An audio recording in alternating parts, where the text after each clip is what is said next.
5-star offensive tackle Felix Ojo has agreed to a 3-year. A reminder, he's an offensive tackle. 3-year, $5.1 million, all guaranteed agreement with Texas Tech. Matt Zenitz reported that the guaranteed portion of this is more along the lines of $2.5 million, but that there's a clause in the contract that essentially says, I'm paraphrasing Zenitz here, if it returns to sort of the Wild Wild West version that was just in place a month ago, that it would be potentially worth as much as $5.1 million. Gotcha.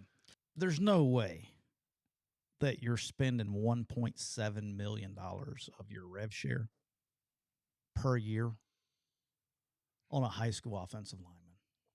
This would be about 10 between, depending on what their number is, it'd be between 10 and 12% of their cap. Okay. I mean, again, it's possible, right? You can do it. You could. I wrote about this in 10 Thoughts. This is a math equation. Each school have roughly $18.5 million in rev share.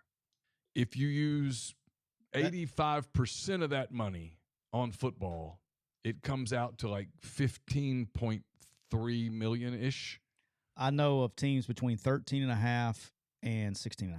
Obviously, the numbers will be a little different for different schools depending on your percentage and how you do it. Nobody is going to distribute their $15.3 million evenly among 105 scholarship players. That is correct. But if you did, for the sake of the math equation, if you did, it's like $150,000 per player-ish.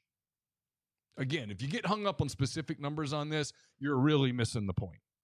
If you were to give one player, I don't care what position that player plays, $1.7 million of rev share, which you absolutely could do, but if you did it, that would be $1.55 million over the average that you would have to detract from other contracts, which you absolutely could do. But the point is, you pay 20 people $75,000 to do that, to balance it back out. Like, and look, no problem with Felix. This dude can play now. He is a bona fide dude. Yeah. Okay. Yeah. Guy can play.